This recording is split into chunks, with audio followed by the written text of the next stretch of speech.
I stopped caring what everyone thought. And it wasn't about the transaction number. And then I started really thinking, gosh, not only has my definition of success changed, but this is an industry problem too, because not everyone wants to do 100 deals a year, miss all their family activities, miss out on their life, be stressed, and be on their phone 24/7. Not everyone wants that life. Welcome to the Seeds of Growth podcast. My name is Pumehana Palmer. I'm a mindset and growth coach to new real estate agents, small business owners, and high-achieving female entrepreneurs. I believe that true success happens from the inside out, and I'm on a mission to plant seeds of growth and transformation, one powerful conversation at a time. Each week, I'll bring you a solo episode, interview, or coaching experience with business owners just like you to help you shift your perspective, elevate your beliefs, and build a business that inspires you. Now let's dive into today's episode.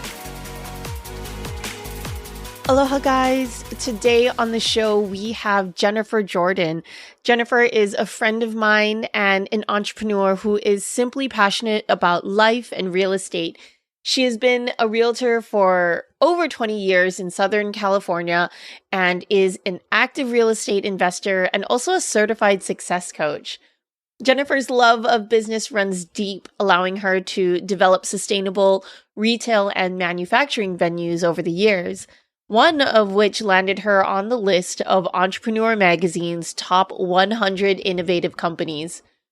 Her dynamic marketing strategies made way for her to consistently be a top producer selling over $20 million per year. Jennifer has done it all from being a solo agent to growing a team to having her own brokerage for years before joining eXp Realty.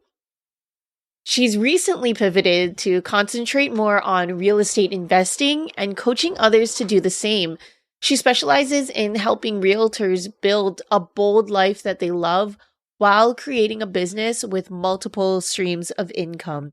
You guys, this was such an amazing conversation. I can't wait to share it with you, but we covered everything from the importance of resiliency to describing what that gut feeling feels like when it's time to pivot or try something new. We top it off with talking more about investment strategy and also on par with the mindset, level.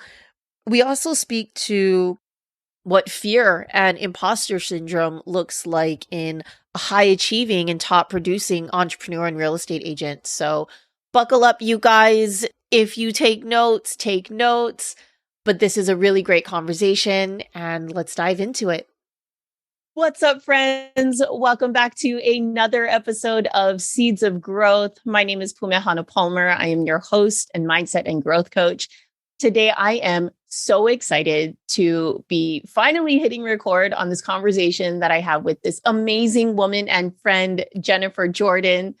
We were both in a coaching certification together. And fun fact, actually, Jennifer, I've never told you this, but when, I don't know if this has happened to you in school or in any other programs, like online programs, there's certain people, little Zoom squares, there's certain people that just shine a little brighter and you're kind of gravitated to.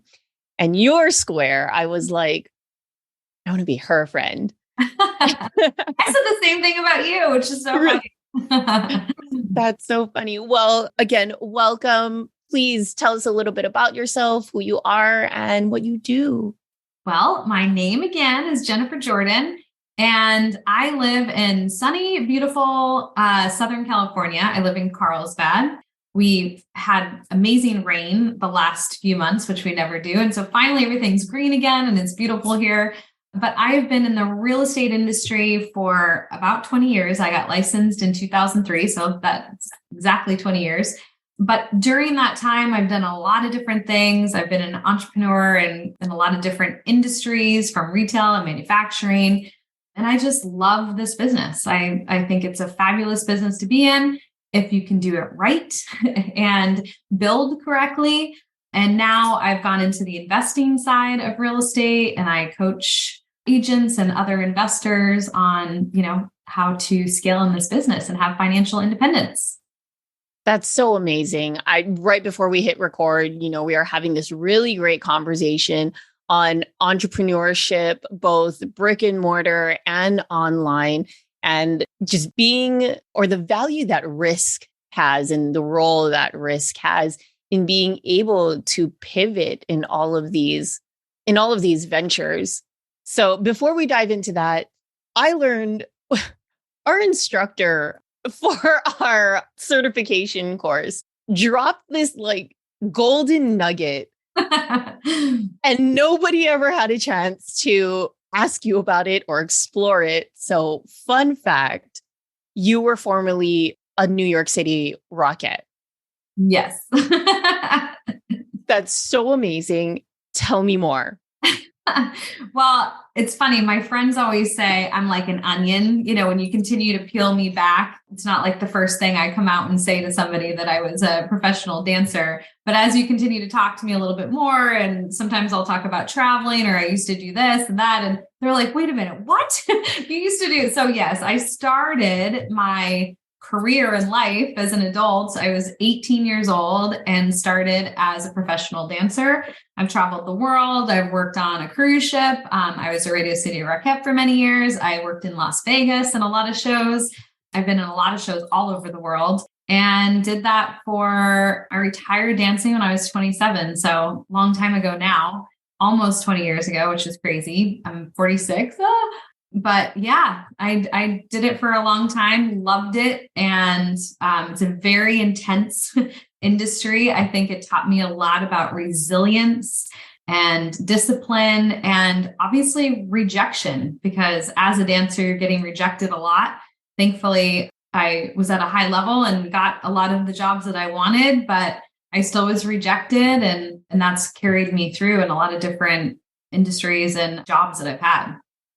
Interesting. That's phenomenal. Oh my goodness.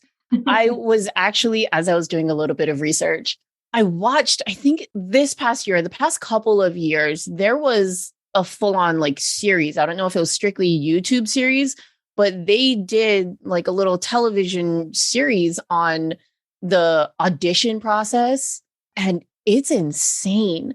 Yeah, But it is insane. It's very, very insane. The day that I auditioned for the Rockettes, there was a line all the way out the building. There was probably six or 800. I used to know the exact numbers because they kind of tell you that. And obviously throughout the years, I just kind of forgot, but they ended up only hiring like 12 people that day. So you just keep getting whittled down and whittled down and whittled down. It's exhausting. You're there, for a couple days, but I just remember walking up going, holy crap, there's people lined up around the building. So yeah, it is very intense.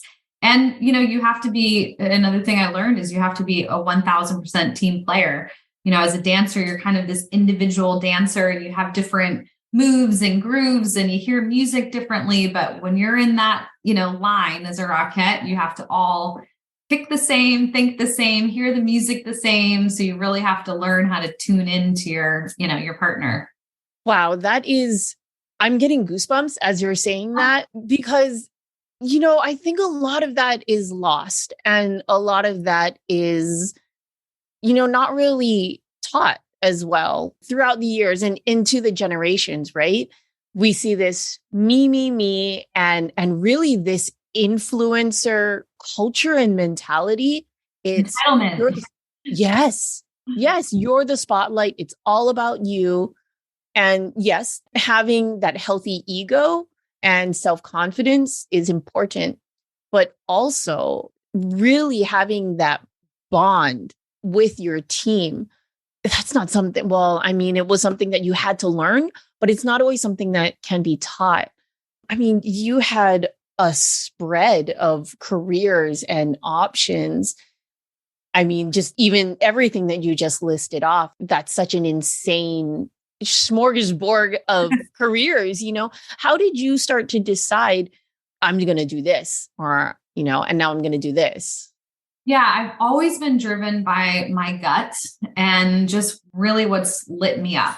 And you and I were talking before, I think we said this before we hit record, but that's also been a learning lesson for me because I've been quick to pull the trigger on things that I shouldn't have, or I have been so passionate about something that I've stayed in something longer than I should have too.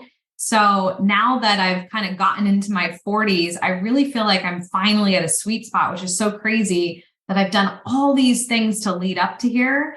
But now I feel like I get business for the first time. And I've done all these different business things, but I feel like I understand it in a way now that I can kind of hold off on some things and say, no, I'm not ready for this, or no, I need to do this first. And that takes a lot of experience. Some people get it way earlier than what I did. I feel like I was a late bloomer when it comes to that. But that is something that is a learned thing. And I really, truly do wish I would have learned it earlier, because it would have saved me some time, money. I've lost a lot of money, and I've gained a lot of money too. So it would have helped me, I think, see through things versus just being reactionary and pulling the trigger when, like I said, maybe I shouldn't have. But I have been fortunate in a lot of different areas, and I really have just used my gut. And I'm one of those people that I'm a risk taker, but I'm also the most resilient person you'll ever meet. So if it doesn't work, I'm like, whatever, I'm going to go on and do the next thing. And that served me well too in a lot of areas. But yeah, I just go all in. If something excites me, I'm like, let's do it. I love that. I have a couple of questions. One of them to your gut, right? You have that gut instinct. You move forward with what lights you up. Can you tell us a little bit about what that feels like? What does your gut instinct feel like? Is it like literally a physical sensation, or is it also like a narrative or a vibration in your body? What does that look like to you? So it's funny, it's changed throughout the years, but I can now pinpoint where I got off track. But it used to be my gut would be a very physical reaction. It would keep me up all night long. So if somebody came to me or an idea came to me and said, hey, Jen, let's do this, or an idea popped in my mind, if I was up thinking about it all night long and I was just excited, couldn't sleep, I was up at 5 a.m. on the computer doing research or whatever it is, I would just go all in. What I've realized now over time is it needs to be a sustainable gut feeling in order for me now to pull the trigger. So I pulled the trigger on a lot of things very early on because I felt I could really see the future. I could be like, no, not only do I feel it in my gut, but I know where I'm going to be a year with this company or this idea, or 2 years or 3 years. Like I could see the whole thing played out in front of me. But again, I would just jump in without putting those little pieces that really, truly needed to be put together. And now I can actually do that. I can take a step back and go, okay, let's see if this has some legs, and let's see if, my gut feeling is still there a week or 2 weeks later. Let me sit with it for a little while versus just being trigger happy. And that is really serving me really well these days. Yeah. That's so interesting. I like that. Let's see if this has some legs. That makes me think of something that I can't remember who said this to me, but they're like, oh, if you're shopping somewhere and you see something that you like, wait a little bit, wait a week. If you're still thinking about it, you still want it, then go back and get it. Half the time you go back and it's gone. So which that, yeah, that also, well, and then it goes down kind of to the narrative of like, oh, one, was it meant to be? Or two, like, okay, that feeds into that impulsivity factor of like, oh, that scarcity and impulsivity factor, which I think a lot of people have today. But I don't want to go down that road. My second question for you was, you spoke about this resiliency that you have. Do you think that that's something that, or is that something that came from, your childhood, past experiences, or just was that also an innate knowing that, okay, I'm going to be okay, on to the next thing? Definitely came from my childhood. My dad now he's retired, but he's a pilot.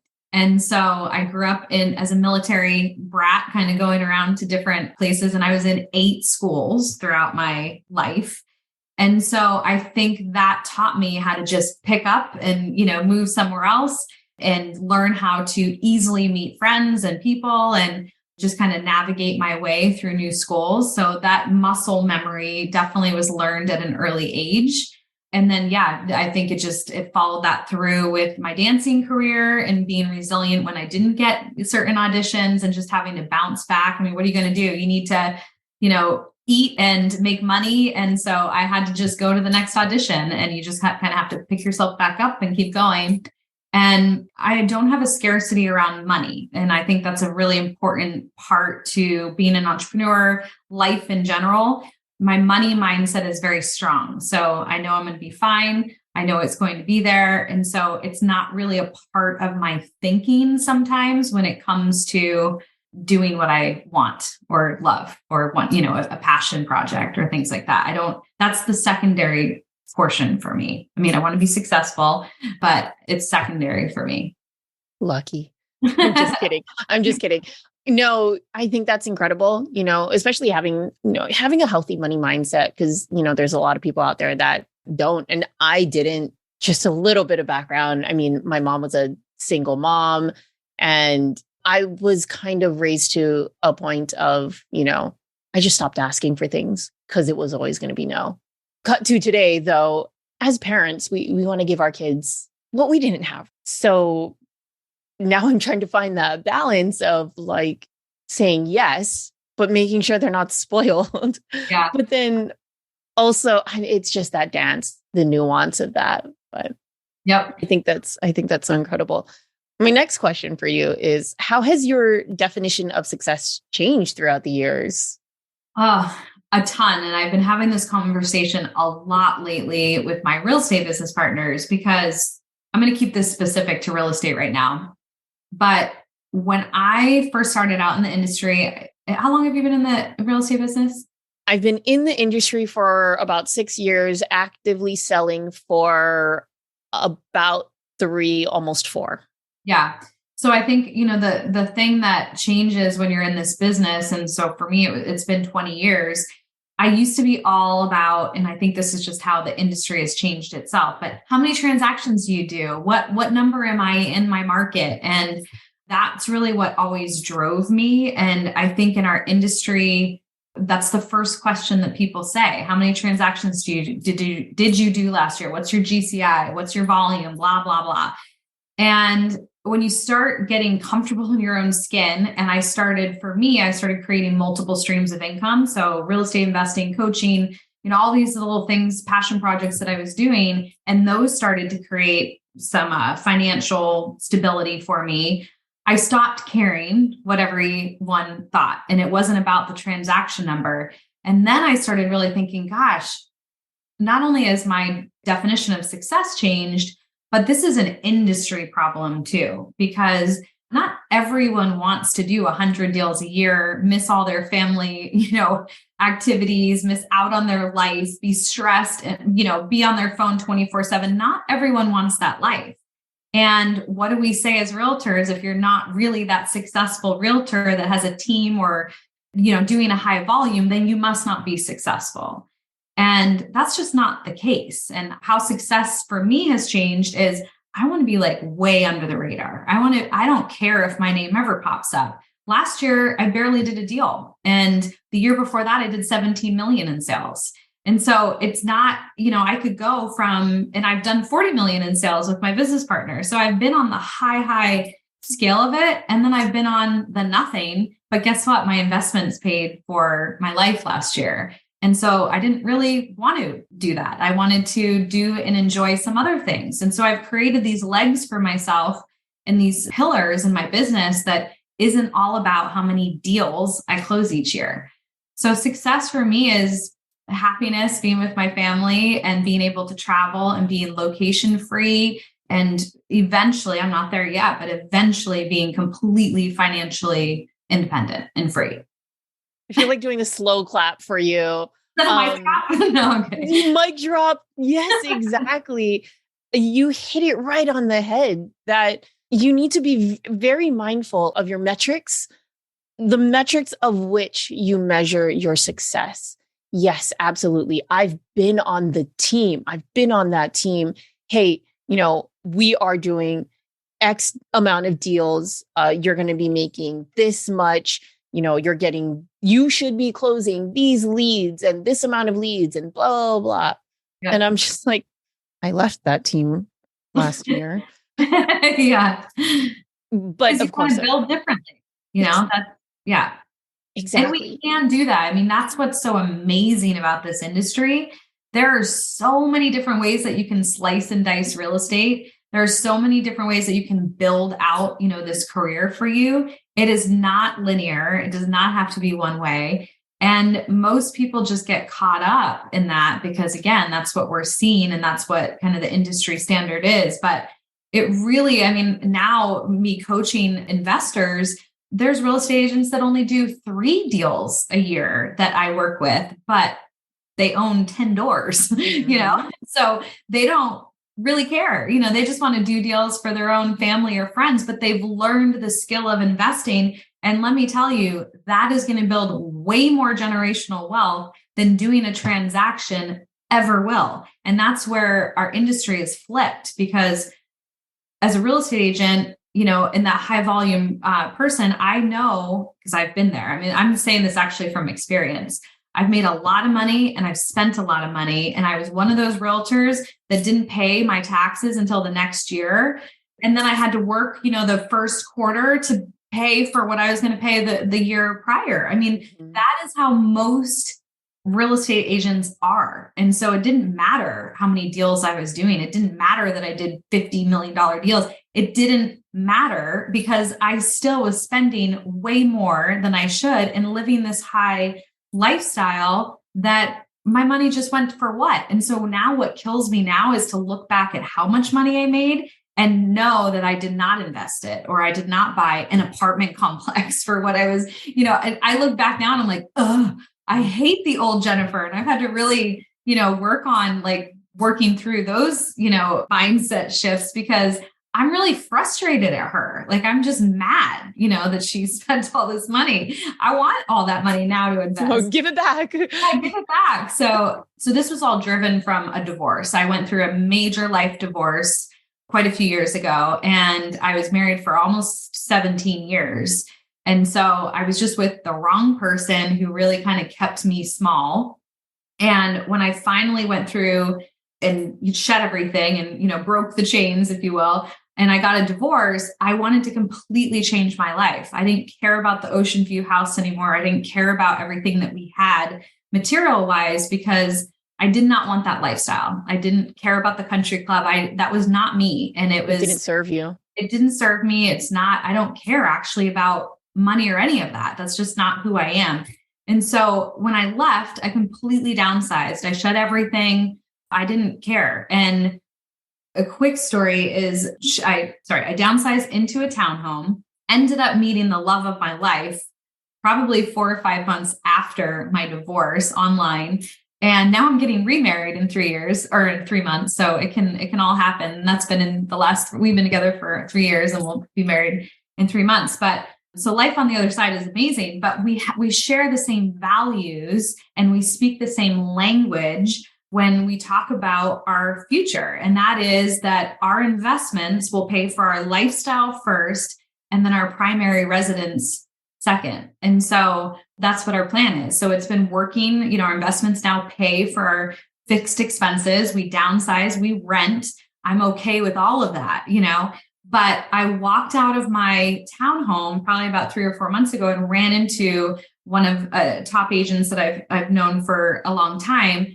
And she kind of looked at me like, Jen, you live here? I live in a very nice townhome, complex, by the way. But she's like, you live here? And I'm like, yep, I live here. And it's like the shock on her face. For a second, it took me aback. So I was like, yeah, I do. Yeah. But I was like almost embarrassed for a second because she's known me as, this other house with an ocean view. And she just couldn't believe that this is my lifestyle. But I guarantee she's living way above her means. And I have investment properties that, again, fund my lifestyle that she may or may not. I don't know. But I don't think so of what I know about her. So that's where our industry is just really screwed up. Like that should not be how we view, our financial future in our lives. And I want to change that. I want to, I'm on a mission to help realtors create multiple streams of income so that they can be freed up to really figure out how they want to build their life. I 100% agree with you. And I don't know if this is the same way for you, but obviously I am not as experienced But moving to the brokerage that we're currently at really opened my eyes to everything that you just said, to this different lifestyle of a real estate agent and a different way to do business as a real estate agent, because I have been with the realty companies in which it was that top producer, go, go, go. How many transactions, top 1% of the state, of the nation, and you get the little awards and whatnot. And how bad did you feel about yourself when you didn't get them? I felt like crap, that I didn't even want to go into the office sometimes if I didn't get one that year, or network, around other realtors. Cause I'd be like, well, I'm not like them. It's not a great place to be, and it's not a fun thing to feel. That's for sure.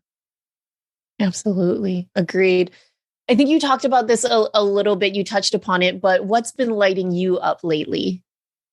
Yeah, helping others. I really see the need, like I said, in this industry to start changing the conversation, to build this business differently, to really understand, how we can all structure it to where we fit. If you want to do the 50 transactions, great. I can help you get there too. But if you don't, and you want to learn about investing or how to build it in a very sustainable way, like I said, now I'm learning about taxes. That's what lights me up these days. It's so rewarding for me when I work with agents and they see it and they're like, oh yeah, I can totally be under the radar. And like I said, only do 3 to 5 transactions, but have this big portfolio that I'm building that's providing for their families, for their future, and being able to be passed down to their kids. That's the most important thing. Absolutely. So that makes me excited. I think that's something that is important to touch upon, especially because a lot of the listeners are brand new real estate agents. They're hungry and they're excited.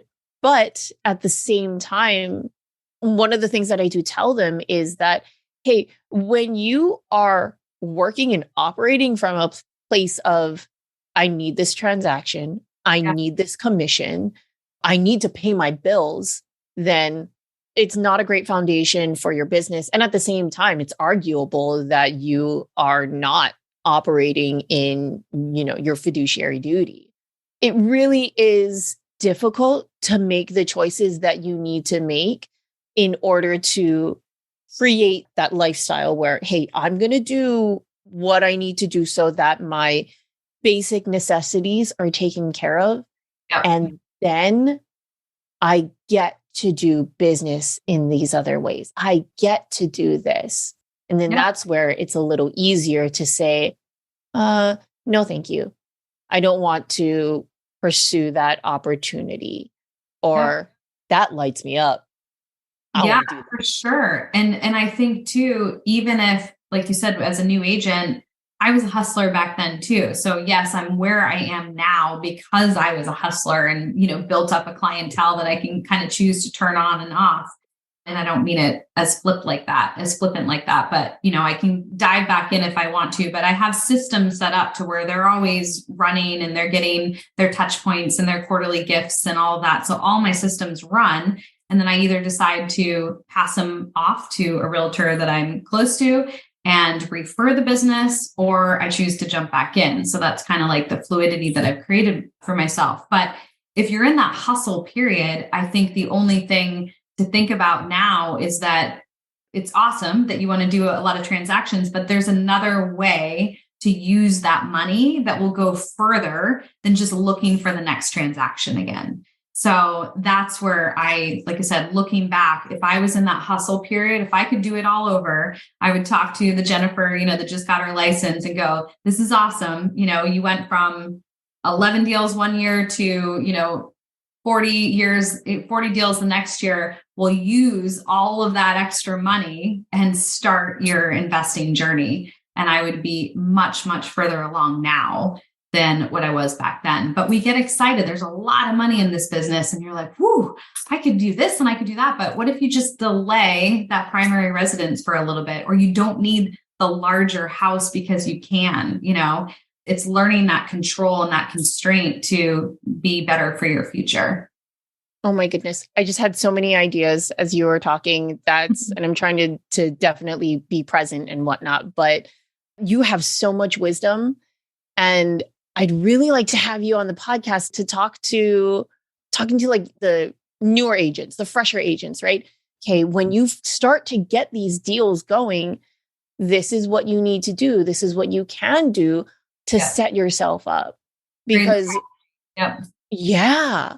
And also being able to execute on those investment strategies for themselves and put themselves in those types of transactions is going to, put them leaps and bounds over just going from one first-time home buyer to another, first-time home buyer to another. Well, another thing it does too, which this is a point that most people forget about, is having investment properties is your largest tax break that you can ever have. So because we make a lot of money, there's two things that I will say, just tactical items that as a new realtor, you should do. You should have a business entity, 1000%. You cannot be in this business without having an LLC or eventually maybe an S Corp, but you don't need a C Corp or things like that. But you should have a business entity because that's where we need to, create those write-offs and have that depreciation. But then the second tax benefit is investments. And so that's, you're making all this money. You've got to figure out ways to shield it and not give it all to, Uncle Sam. It's like, why work so hard and give 50% of your income away? So, one thing we don't realize about too, is you can actually you put your children on your payroll and you can pay them $1,000 a month and it completely is tax-free. So, things like that. There's a lot of strategies that I'm even just learning about too. But as my wealth builds, it's something you have to pay attention to. Absolutely. Yeah. There's a world out there that we haven't been privy to and is so important for real estate agents and just professionals to know about. So we could do a deep dive into that. But again, because this is a mindset podcast, and I know that a lot of my listeners have trouble with or is challenged by imposter syndrome and fear. And for you, since you've had the luxury to pivot or just been able to and have pivoted so much, what's been your experience with imposter syndrome or fear, and how do you get out of it, or how do you deal with it?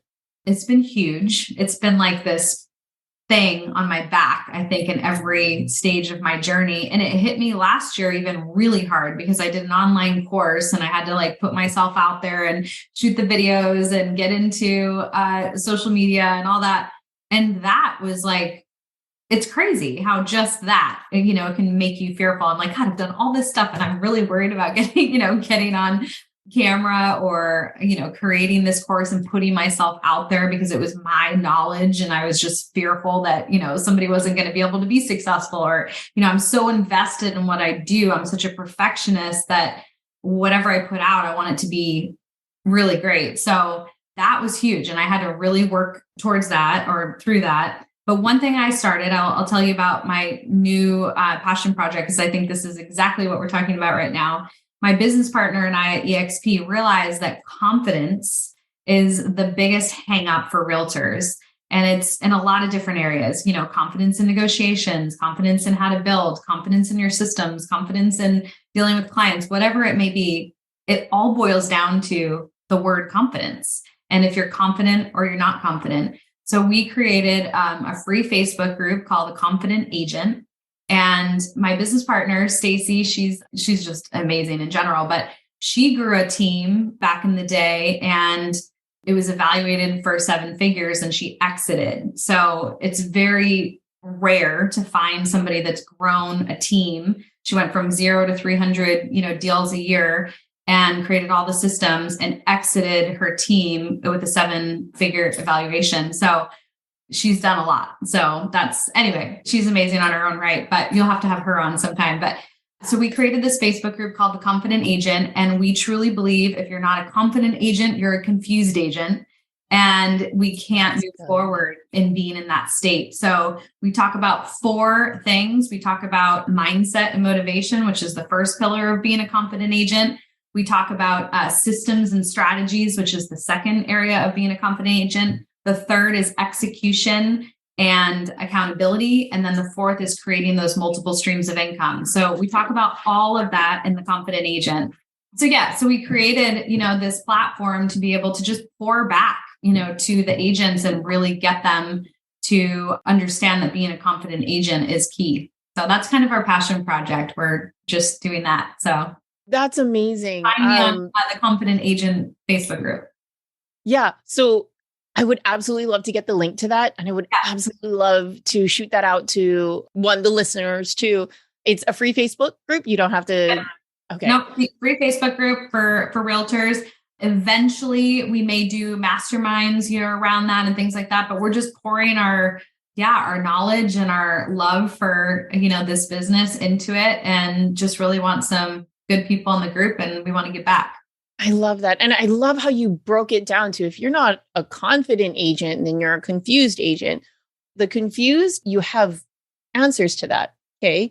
If you're confused, then do you need more information? Do you need to dive into the information? Do you just need to if it's, like a tangled necklace, you just got to pick and pull apart and do what you need to do. It's so simple and so palatable and so important for newer agents. So thank you so much to you and Stacey for doing that. And I'd really like to get the link. We'll make sure to put that in the show notes and have that available to people. I could talk to you all day. This is a really interesting question. What is your meaning of living a bold life? That one's changed too, which is funny. But my definition of that is how to take action. It used to kind of just be happiness and, doing my passion projects, but really kind of, for me, the word bold means you're taking action towards things that light you up. And then you're also breaking through those areas that we're just talking about in fear. Because if anything is fearful, that means that it's something that's holding you back. That's really all it means. So if you pay attention to all those little things that you're fearful of, and you just really concentrate on them and break through, to me, that is living a bold life, that you're just choosing to just go balls out and, you're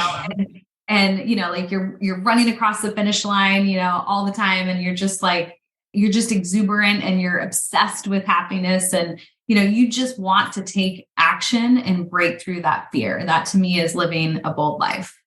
I love that so much. It's that distinction of taking action, because I operate from the idea of and framework of change happens when awareness meets reflection and acceptance I like that. meets action. And transformation happens when you do it over and over and over again. So, we were talking about, what lights you up? What does it look like when you get lit up, right? And then when people, other agents and other entrepreneurs, when they want to really get in tune with that, hey, what lights me up? There's that idea of, what do I do with it? What next? The next step. Absolutely. And a lot of times, I think what I've realized too is you're not going to always know the next step. I've put systems in place and parameters to try to get me to the next step.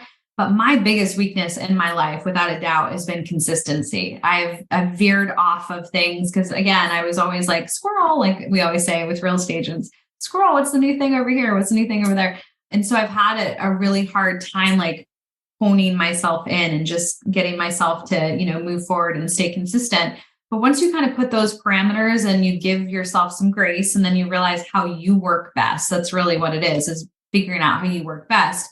Once you realize that, then you can just kind of, you can navigate those waters a little bit and just keep pushing, forward to be consistent and continue to move forward. Yeah, I like that you train of thought there, but no, that's great. I like that you added the grace that's needed, because it's so necessary. There's a level of grace. And it's really interesting because this word came to me within the past couple of days, but this idea of faith. And it doesn't necessarily need to mean, faith in God, a higher power. Sometimes it's just having faith that everything will work out, or having faith that, hey, I can figure it. I'm going to be okay if I figure it out.